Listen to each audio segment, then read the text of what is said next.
강민호 그리고 김범수. 두 선수의 이름은 지금 KBO 오프시즌에서 전혀 다른 무게로 불리고 있다. 겉으로 보면 조용하다. 발표도 없고 공식 입장도 없다. 하지만 그 침묵 속에서는 분명히 치열한 전쟁이 진행 중이다. 조용한 전쟁, 협상이라는 이름의 심리전이다. 2025 시즌이 끝나고 오프 시즌이 한창인 지금 KBO 리그에는 두 가지 흥미로운 협상 드라마가 동시에 펼쳐지고 있다. 하나는 삼성 라이온즈와 베테랑 포수 강민호, 만 38세의 재계약 협상. 다른 하나는 한화 이글스, FA 투수 김범수, 만 33세의 거취 문제다. 두 협상 모두 아직 결론이 나지 않았다. 그리고 이 결론이 나지 않았다는 사실 자체가 팬들에게는 가장 큰 궁금증이다. 도대체 얼마나 차이가 나길래 왜 이렇게 시간이 오래 걸리는 걸까? 먼저 강민호 이야기부터 해보자. 시즌이 끝난 지 꽤 많은 시간이 흘렀지만 삼성은 아직도 강민호와의 재계약을 발표하지 않았다. 구단도 선수 측도 구체적인 이야기를 하지 않는다. 협상 중이다 라는 말만 반복될 뿐이다. 이 말은 바꿔 말하면 아직 접점을 찾지 못했다는 뜻이다. 강민호와 삼성 라이온즈의 협상이 교착 상태에 빠진 이유는 비교적 명확하다. 결국 돈, 그리고 기준의 문제다. 양측이 얼마를 제시했는지는 공개되지 않았다. 강민호가 정확히 얼마를 요구하는지도 삼성 구단이 제안한 조건도 모두 베일에 쌓여 있다. 하지만 야구계에서는 하나의 흥미로운 추측이 계속 흘러나온다. 혹시 최형우와 비슷한 수준을 원하는 것 아니냐? 최형우는 최근 삼성과 2년 총액 26억 원 옵션 포함 계약을 체결했다. 계약금과 연봉을 합친 기본 금액에 우승이나 성과에 따른 인센티브가 붙는 구조였다. 만약 강민호가 이와 비슷한 수준을 요구하고 있다면 이 협상은 단순한 연봉 협상이 아니다. 상징성과 예우의 영역으로 넘어간다. 여기서 자연스럽게 또 하나의 이름이 떠오른다. 이대호다. 이대호는 2021년 친정팀 롯데 자이언츠와 2년 총액 26억 원에 계약했다. 계약금 8억 원, 연봉 8억 원, 여기에 우승 옵션이 포함된 조건이었다. 결과적으로 롯데가 우승하지 못하면서 실수령액은 24억 원에 그쳤지만 그 계약이 가진 상징성은 분명했다. 공교롭게도 이대호와 최영우의 계약 총액은 같다. 그리고 이 두 선수에게는 명확한 공통점이 있다. 한국 야구를 대표했던 거포, 한 시대를 상징했던 전설적인 이름이라는 점이다. 홈런왕, 타점왕, 최다 안타, MVP. 기록이란 기록은 대부분 이들의 몫이었다. 이들의 계약은 단순히 성적에 대한 보상이 아니었다. 당신은 한국 야구 역사에서 특별한 선수다 라는 메시지였다. 팀이 선수에게 보내는 일종의 존중이자 예우였다. 그렇다면 질문이 나온다. 강민호는 이대호, 최영우와 같은 선상에 놓일 수 있을까? 객관적으로 봤을 때 이 비교는 쉽지 않다. 리그를 지배했던 상징성, 타격에서의 절대적인 임팩트, 통산 기록의 무게감에서 분명한 차이가 있다. 이대호와 최영우는 그들이 뛰던 시대를 대표하는 얼굴이었고 KBO 리그 전체를 이야기할 때 빠질 수 없는 이름이다. 하지만 그렇다고 해서 강민호의 가치를 낮게 평가해야 할까? 그건 또 다른 이야기다. 강민호는 강민호만의 영역이 있다. 그는 KBO 리그를 대표하는 포수 중 한 명이다. 그리고 포수라는 포지션은 그 자체로 프리미엄을 가진다. 투수 리드, 경기 운영 능력, 수비 안정감, 그리고 젊은 투수들을 이끄는 멘토 역할. 이 모든 것은 단순한 숫자로 환산하기 어렵다. 특히 삼성 라이온즈에서 강민호의 존재감은 각별하다. 오랫동안 삼성의 주전 포수로 뛰며 팀의 중심을 잡아왔다. 삼성 투수진은 강민호의 리드에 익숙해져 있고 그와의 호흡은 이미 검증됐다. 당장 그를 대체할 자원을 떠올리기 쉽지 않다. 젊은 포수들이 없느냐고 묻는다면 물론 있다. 하지만 베테랑 포수가 쌓아온 경험과 노하우를 하루아침에 대체할 수는 없다. 특히 삼성은 지금 우승을 노리는 팀이다. 이런 팀에게 경험 많은 베테랑 포수의 가치는 성적표 이상의 의미를 가진다. 강민호는 이대호나 최영우처럼 KBO 리그 전체의 상징은 아닐지 몰라도 적어도 삼성 라이온즈라는 팀 안에서는 그들만큼 중요한 선수일 수 있다. 어쩌면 더 중요할 수도 있다. 포수는 가장 대체하기 어려운 포지션 중 하나이기 때문이다. 결국 이번 협상의 본질은 숫자 그 자체가 아니다. 기준의 문제다. 강민호 측은 이렇게 말하고 있을 가능성이 크다. 나는 이 팀에서 이만큼 중요한 역할을 해왔다. 앞으로도 그렇다. 그에 합당한 대우를 해달라. 반면 삼성 구단은 다른 계산기를 두드리고 있다. 강민호는 이미 38세다. 포수는 몸에 부담이 큰 포지션이고 나이가 들수록 부상 위험은 커진다.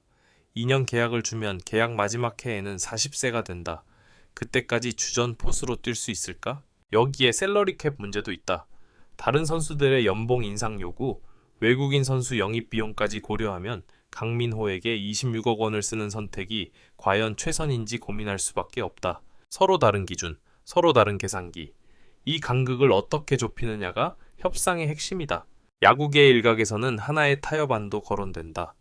2년 총액 26억 원에 2+1 옵션으로 추가 3억 원, 기본 계약은 최형우 수준에 맞추되 성과에 따라 추가 보상을 받는 구조다.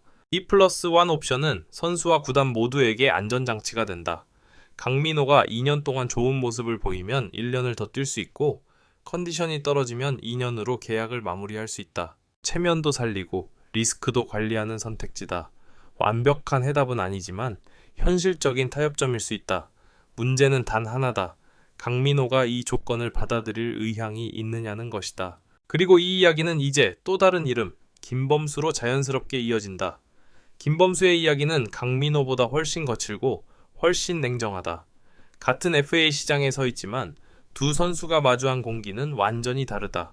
강민호의 협상이 예우와 기준의 문제라면 김범수의 상황은 꿈과 현실이 정면으로 충돌하는 장면에 가깝다. 김범수는 현재 만 33세, FA 자격을 얻었고 본인은 한화 이글스 잔류를 강하게 원하고 있는 것으로 알려졌다. 문제는 한화 구단의 반응이다. 차갑다. 아니, 솔직히 말하면 거의 무관심에 가깝다. 보통 FA 협상이 진행 중이면 구단은 최소한 형식적인 멘트라도 내놓는다. 다각도로 논의 중이다. 긍정적으로 검토하고 있다. 같은 말들이다. 하지만 김범수의 경우 그런 메시지조차 들리지 않는다.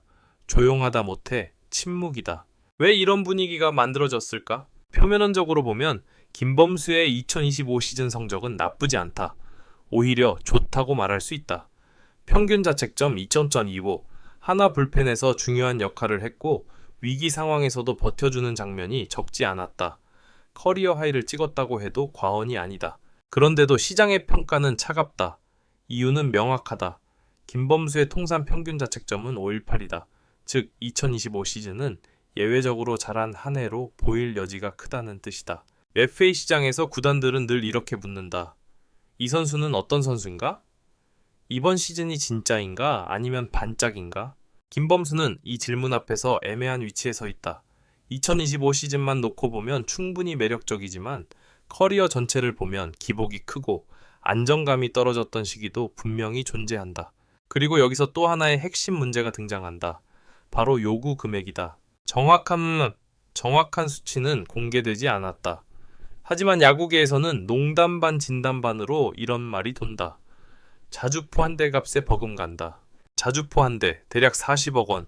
물론 김범수가 정말로 40억 원을 요구했을 가능성은 낮다. 하지만 그만큼 시장 기대치보다 높은 금액을 원하고 있다는 의미로 받아들여진다. 이 지점에서 한화 구단의 입장을 생각해보자. 한화는 이번 오프시즌 이미 엄청난 결정을 내렸다. 강백호를 100억 원에 영입했다. KBO 역사에서도 손에 꼽히는 초대형 계약이다. 여기에 노시환의 계약 연장 문제도 남아있다. 노시환은 한화의 핵심 타자이자 팀의 얼굴이다. 그에게도 상당한 금액을 제시해야 한다. 또 다른 선수들의 연봉 인상도 불가피하다. 좋은 성적을 낸 선수들이 그대로 있을 리 없다. 여기에 외국인 선수 영입 비용까지 더해진다. 셀러리 캡이라는 현실적인 제한도 있다. 한화가 무한정 돈을 쓸 수 있는 상황은 아니다. 이런 상황에서 불펜 투수 김범수에게 큰 금액을 제시하는 건 구단 입장에서는 위험한 선택에 가깝다. 한화의 계산기는 분명하다. 2025년에 김범수가 매년 나올 수 있는가? 이 금액을 지불할 만큼의 확실성이 있는가? 현재 한화의 답은 아직은 아니오에 가깝다. 그래서 협상 테이블 자체가 제대로 열리지 않고 있다. 김범수는 기다리고 있지만 구단은 먼저 손을 내밀 생각이 없어 보인다. 이 상황에서 김범수의 선택지는 점점 줄어든다. 한화를 계속 기다릴 것인가? 아니면 시장으로 나가 다른 팀의 제안을 받을 것인가? 하지만 여기에도 현실적인 장벽이 있다. 다른 구단들이 김범수에게 적극적으로 달려들고 있느냐 하면 그렇다고 보기도 어렵다. 불펜 투수는 수요가 없는 포지션은 아니다. 하지만 FA 시장에서 불펜 투수에게 거액을 안기는 구단은 많지 않다. 특히 통산 성적이 불안정한 투수라면 더욱 그렇다. 결국 김범수는 지금 자유계약 선수라는 이름을 달고 있지만 사실상 매우 외로운 싸움을 하고 있다. 여기서 강민호와 김범수의 운명은 극명하게 갈린다. 강민호는 얼마를 받을 것인가의 문제를 두고 싸우고 있다. 김범수는 자리를 받을 수 있는가의 문제와 싸우고 있다. 강민호에게는 타협이라는 선택지가 존재한다. 김범수에게는 결단이 필요하다. 요구 금액을 낮출 것인가? 아니면 시장의 평가를 끝까지 받아볼 것인가? 웨이는 자유다. 하지만 그 자유에는 언제나 대가가 따른다. 특히 30대 중반을 향해 가는 선수라면 더 그렇다. 김범수가 만약 요구 조건을 고수한다면 결과는 길어질 수 있다. 시간이 흐를수록 시장의 문은 좁아진다. 반대로 조건을 조정한다면 잔류든